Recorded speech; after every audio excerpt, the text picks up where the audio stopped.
السلام علیکم عزیزو، ہماری روحانی ویڈیوز دیکھنے کے لیے یوٹیوب پر جا کر سلیم حیدر علی الوی سرچ کریں اور فائدہ حاصل کریں۔ یہ ہے دریائے راوی کا پل جو آپ کو دکھا رہے ہیں، یہ ان لوگوں کا رہن سہن ہے۔ تو روحانی اعتبار سے جیسے ہمارا یہ خشکی پر ہم رہتے ہیں، اوپن ایریا ہے، یہ ہمارا آسمان سمجھیں، آسمانوں کی حقیقت سمجھنے کے لیے، اور پانی سمجھیں کہ اگلا آسمان ہے نیچے کی طرف۔ اس کے اندر رہنے والے جو ہیں وہ مخلوقات وہ مچھلیاں ہیں، اور خشکی یعنی اس فضا میں رہنے والی مخلوقات یہ ہم انسان اور جانور ہیں، نباتات ہیں۔ یہ خشکی والے ادھر نہیں زندہ رہ سکتے اور پانی والے ادھر نہیں زندہ رہ سکتے۔ ہر آسمان کا ایک اپنا سسٹم ہے۔ تو ایک تو یہ حقیقت آپ سے شیئر کرنی تھی۔ دوسری یہ کہ میں کوشش کر رہا تھا کہ مجھے کشتی مل جائے، اور وہ حدیث جو حضور نے فرمایا میری اہل بیت کشتی نوح کی مانند ہیں۔ تو کشتی سے جو نکلتا ہے نا وہ ڈوب جاتا ہے۔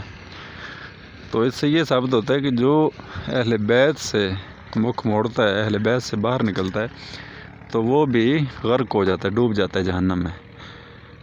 تو اہل بیت جو ہیں وہ کشتی نوح کی مانند ہیں۔ جب سیلاب آیا نوح علیہ السلام کا تو اس وقت کشتی ایک ہی تھی نوح علیہ السلام کی۔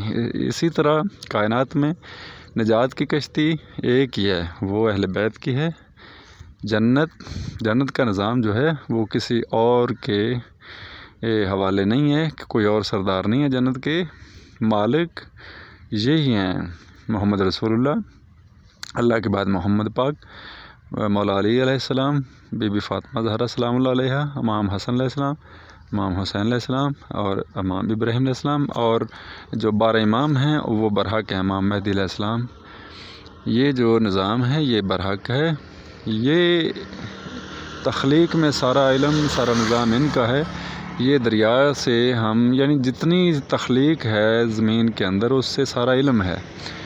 تو ہمارا گزر ہو رہا تھا دریا راوی پر، تو اس سے بھی ایک پہلو علم کا اور ہدایت کا ظاہر ہوتا ہے کہ یہ ایک حقیقت ہے۔ دریا سے ہم اہل بیت کی یاد اس طرح تازہ کر سکتے ہیں کہ کشتی جو ہو نظر آتی ہے دریاؤں میں، سمندروں میں، کشتی اہل بیت کی جو حضور نے حدیث فرمائی ہے میری اہل بیت کشتی نوح کی مانند ہیں، وہ یہاں پریکٹیکل نظارہ ایزی سمجھا سکتا ہے کہ واقعی جو کشتی میں سوار رہتا ہے وہ بچ جاتا ہے، جو کشتی سے باہر نکلتا ہے وہ ڈوب جاتا ہے۔ تو کشتی نوح کی طرح اہل بیت کی کشتی میں سوار رہی اور جنت میں چلے جائیے، ورنہ جہنم میں غرق ہو جائیں گے۔ تو یہ ہے مناظر بیٹا دریائے راوی کے، لوگوں کے رہن سہن کے۔ یہ یعنی جو ادھر لوگ رہتے ہیں ان کا معاشی نظام جو ہے وہ ایسے چل رہا ہے۔ یہ سینڈ جسے کہتے ہیں، ریت ادھر سے دریا سے نکالتے ہیں، وہ ٹریکٹر آ رہا ہے سامنے سے، مکان کی تعمیر میں جو استعمال ہوتی ہے، سیمنٹ، بجری، ریت۔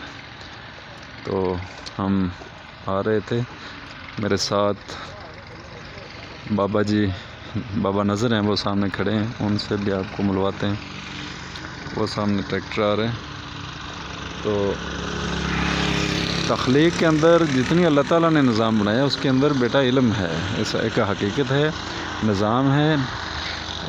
اس میں 2 نظام ہیں جو آپ سے میں ہر ویڈیو میں شیئر کرتا رہتا ہوں۔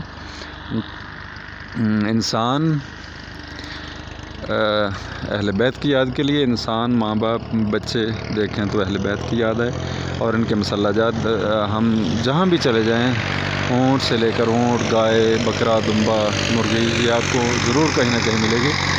ان کو جب دیکھیں تو ان کے مسلح جات ہیں یہ قائمہ نماز میں، ان کو دیکھ کر بھی اہل بیت ہی یاد آئیں، کیونکہ یہ اہل بیت کی نشانیاں ہیں۔